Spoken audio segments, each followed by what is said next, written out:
বন্ধু আমাকে এদিন পিছনে টুকা মারছে। পিছে কেউই নাই, মোবাইল দেখ।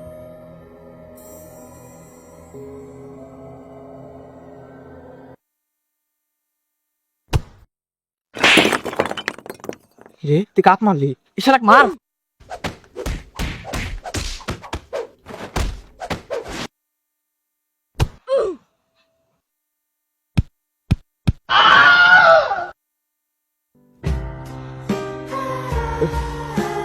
আমার পাগল গেছে তো পাগলামি করবে গেছিলাম রে। ও মা গো, ভূত আমাকে সাথে পাগলামি করেছে, শালা চেনে না আমরা কত বড় পাগল। আয়।